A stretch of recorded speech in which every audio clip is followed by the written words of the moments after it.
The Adam and Eve Story. With a rumble so low as to be inaudible, growing, throbbing, then fuming into a thundering roar, the earthquake starts, only it's not like any earthquake in recorded history.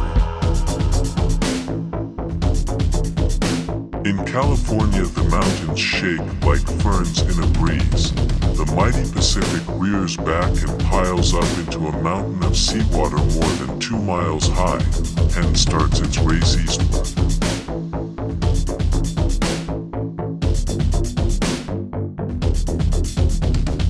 With the force of 1,000 armies, the wind attacks, ripping, shredding everything in its supersonic bombardment.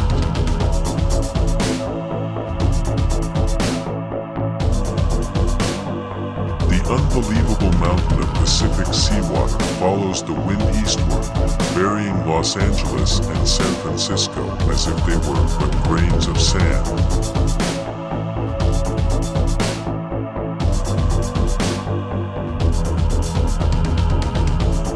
Nothing, but nothing, stops the relentless, overwhelming onslaught of wind and ocean. Across the continent, the 1,000-mile-per-hour wind wreaks its hell, its unholy vengeance, everywhere, mercilessly, unceasingly. Every living thing is ripped into shreds while being blown across the countryside, and earthquakes leave no place untouched. In many places, the Earth's molten sublayer breaks through and spreads a sea of white-hot liquid fire to add to the Holocaust.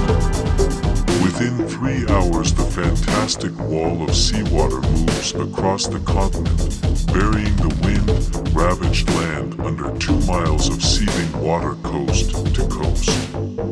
In a fraction of a day, all vestiges of civilization are gone, and the great cities, Los Angeles, San Francisco, Chicago, New York, Boston, are nothing but legends. Barely a stone is left where millions walked just a few hours before. North America is not alone in her death throes. South America finds the Andes not high enough to stop the cataclysmic violence pounded out by nature in her berserk rage. In less than a day, Ecuador, Peru, and western Brazil are shaken madly by the devastating earthquake. The Andes are piled higher and higher by the Pacific supersonic onslaught as it surges over itself against the mountains. The entire continent is burned by molten earth fire, buried under cubic miles of catastrophically violent seas, then turned into a frozen hell. The entire continent is burned by molten earth fire, buried under cubic miles of catastrophically violent seas, then turned into a frozen hell. Everything freezes. Man, beast, plant, and mud are all rock hard in less than 4 hours. Europe cannot escape the onslaught. The raging Atlantic piles higher and higher on itself, following the screeching wind eastward. The Alps, Pyrenees, Urals, and Scandinavian mountains are shaken, then heaved even higher when the wall of seawater strikes.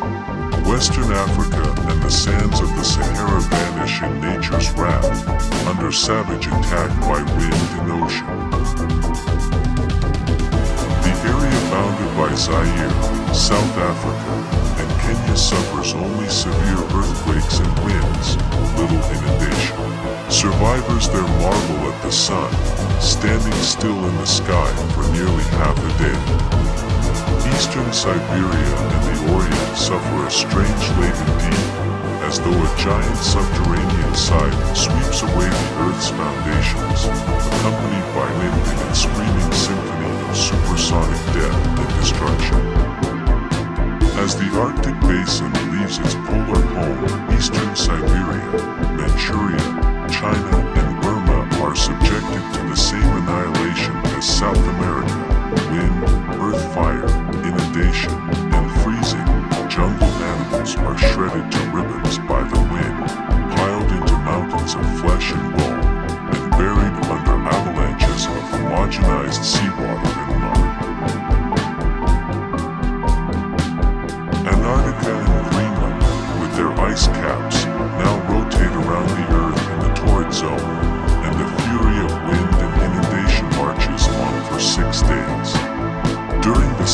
day, the oceans start to settle in their new homes, running off the high grounds. On the seventh day, the horrendous rain